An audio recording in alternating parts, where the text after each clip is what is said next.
Namaste, devotees. On Tuesday, Lord Subramanya should be worshipped. Lord Subramanya is also called by the name Skanda. Today, we are listening to a powerful Skanda mantra. This powerful Skanda mantra fulfills all desires and removes difficulties from the life of devotees. Before listening to the mantra, if you are new to the channel, subscribe the channel, press the nearby bell icon and select all option and help us to complete the target of 10,000 subscribers within this month.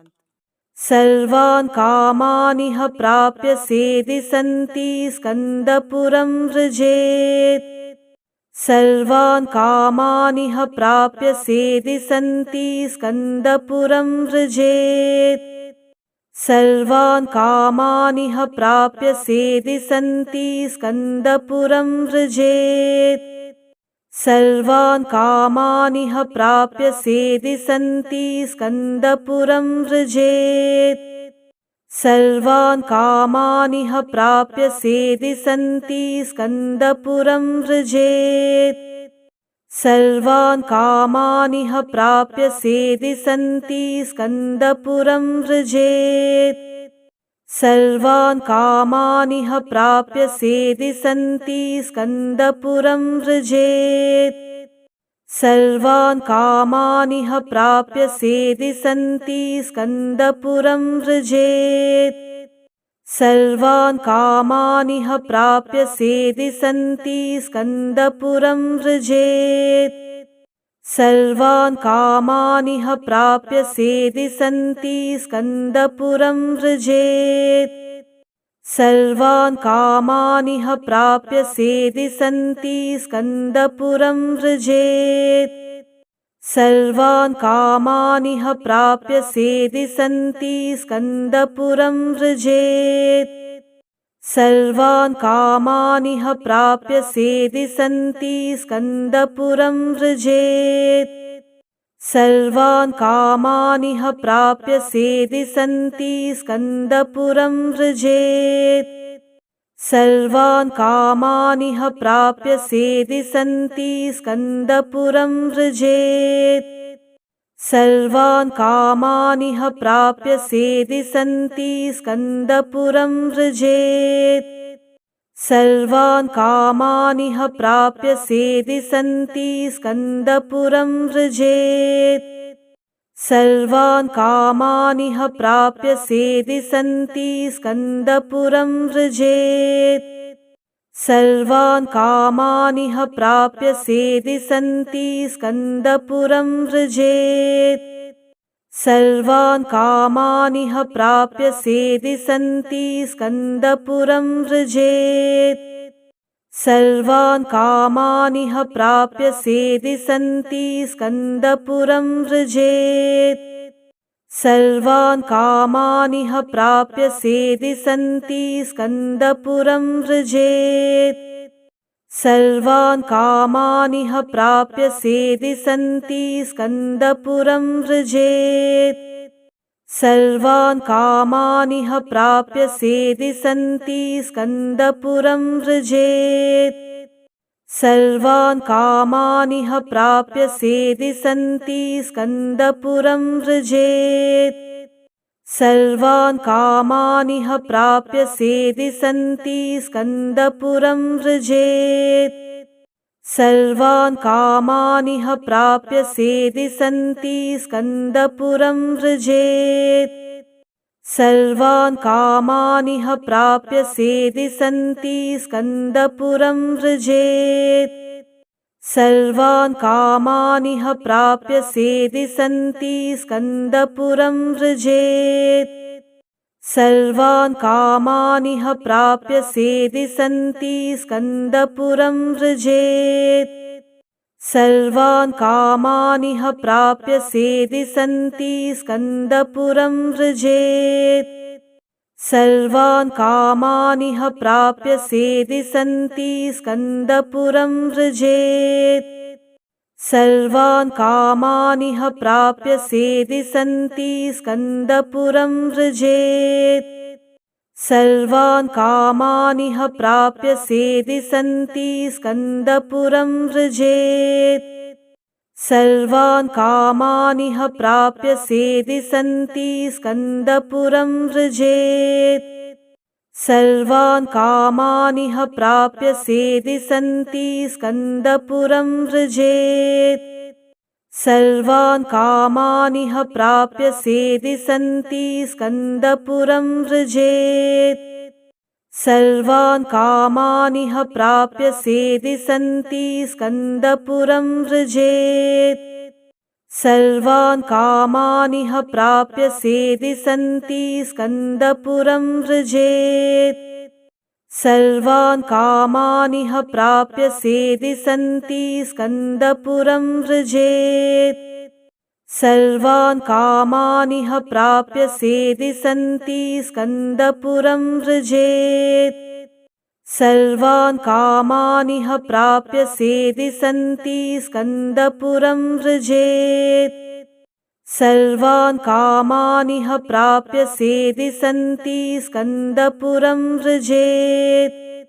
सर्वान् कामानिह प्राप्य सेदि सन्ति स्कन्दपुरं व्रजेत् सर्वान् कामानिह प्राप्य सेदि सन्ति स्कन्दपुरं व्रजेत्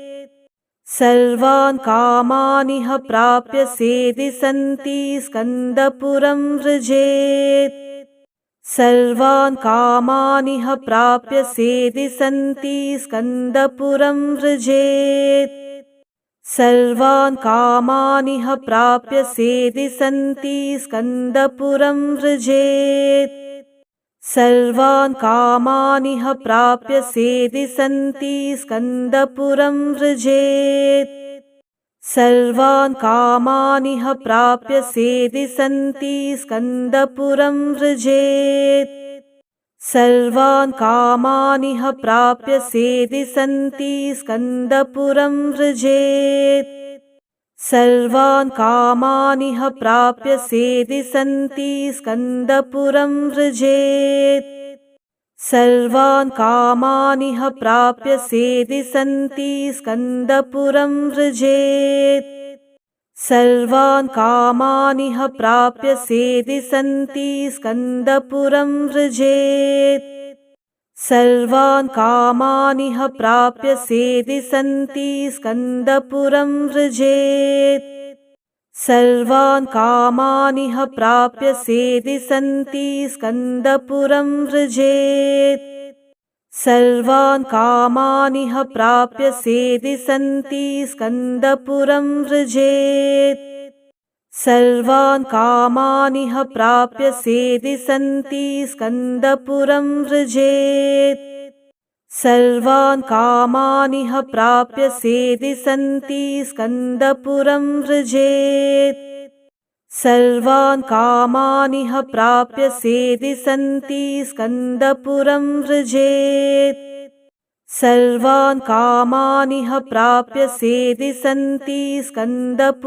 व्रजेत् सर्वान् कामानिह प्राप्य सेदि सन्ति स्कन्दपुरं व्रजेत् सर्वान् कामानिह प्राप्य सेदि सन्ति स्कन्दपुरं व्रजेत् सर्वान् कामानिह प्राप्य सेदि सन्ति स्कन्दपुरं व्रजेत् सर्वान् कामानिह प्राप्य सेदि सन्ति स्कन्दपुरं व्रजेत् सर्वान् कामानिह प्राप्य सेदि सन्ति स्कन्दपुरं व्रजेत् सर्वान् कामानिह प्राप्य सेदि सन्ति स्कन्दपुरं व्रजेत् सर्वान् कामानिह प्राप्य सेदि सन्ति स्कन्दपुरं व्रजेत् सर्वान् कामानिह प्राप्य सेदि सन्ति स्कन्दपुरं व्रजेत् सर्वान् कामानिह प्राप्य सेदि सन्ति स्कन्दपुरं व्रजेत्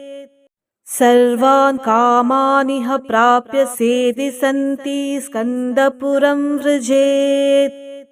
सर्वान् कामानिह प्राप्य सेदि सन्ति स्कन्दपुरं व्रजेत् सर्वान् कामानिह प्राप्य सेदि सन्ति स्कन्दपुरं व्रजेत् सर्वान् कामानिह प्राप्य सेदि सन्ति स्कन्दपुरं व्रजेत् सर्वान् कामानिह प्राप्य सेदि सन्ति स्कन्दपुरं व्रजेत् सर्वान् कामानिह प्राप्य सेदि सन्ति स्कन्दपुरं व्रजेत् सर्वान् कामानिह प्राप्य सेदि सन्ति स्कन्दपुरं व्रजेत् सर्वान् कामानिह प्राप्य सेदि सन्ति स्कन्दपुरं व्रजेत् सर्वान् कामानिह प्राप्य सेदि सन्ति स्कन्दपुरं व्रजेत् सर्वान् कामानिह प्राप्य सेदि सन्ति स्कन्दपुरं व्रजेत् सर्वान् कामानिह प्राप्य सेदि सन्ति स्कन्दपुरं व्रजेत्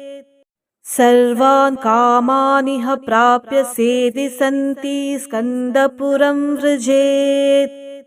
सर्वान् कामानिह प्राप्य सेदि सन्ति स्कन्दपुरं व्रजेत् सर्वान् कामानिह प्राप्य सेदि सन्ति स्कन्दपुरं व्रजेत् सर्वान् कामानिह प्राप्य सेदि सन्ति स्कन्दपुरं व्रजेत् सर्वान् कामानिह प्राप्य सेदि सन्ति स्कन्दपुरं व्रजेत् सर्वान् कामानिह प्राप्य सेदि सन्ति स्कन्दपुरं व्रजेत् सर्वान् कामानिह प्राप्य सेदि सन्ति स्कन्दपुरं व्रजेत् सर्वान् कामानिह प्राप्य सेदि सन्ति स्कन्दपुरं व्रजेत्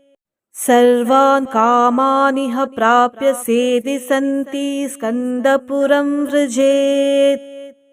सर्वान् कामानिह प्राप्य सेदि सन्ति स्कन्दपुरं व्रजेत् सर्वान् कामानिह प्राप्य सेदि सन्ति स्कन्दपुरं व्रजेत् सर्वान् कामानिह प्राप्य सेदि सन्ति स्कन्दपुरं व्रजेत् सर्वान् कामानिह प्राप्य सेदि सन्ति स्कन्दपुरं व्रजेत् सर्वान् कामानिह प्राप्य सेदि सन्ति स्कन्दपुरं व्रजेत् सर्वान् कामानिह प्राप्य सेदि सन्ति स्कन्दपुरं व्रजेत् सर्वान् कामानिह प्राप्य सेदि सन्ति स्कन्दपुरं व्रजेत् सर्वान् कामानिह प्राप्य सेदि सन्ति स्कन्दपुरं व्रजेत् सर्वान् कामानिह प्राप्य सेदि सन्ति स्कन्दपुरं व्रजेत् सर्वान् कामानिह प्राप्य सेदि सन्ति स्कन्दपुरं व्रजेत् सर्वान् कामानिह प्राप्य सेदि सन्ति स्कन्दपुरं व्रजेत् सर्वान् कामानिह प्राप्य सेदि सन्ति स्कन्दपुरं व्रजेत् सर्वान् कामानिह प्राप्य सेदि सन्ति स्कन्दपुरं व्रजेत् सर्वान् कामानिह प्राप्य सेदि सन्ति स्कन्दपुरं व्रजेत् सर्वान् कामानिह प्राप्य सेदि सन्ति स्कन्दपुरं व्रजेत् सर्वान् कामानिह प्राप्य सेदि सन्ति स्कन्दपुरं व्रजेत् सर्वान् कामानिह प्राप्य सेदि सन्ति स्कन्दपुरं व्रजेत् सर्वान् कामानिह प्राप्य सेदि सन्ति स्कन्दपुरं व्रजेत्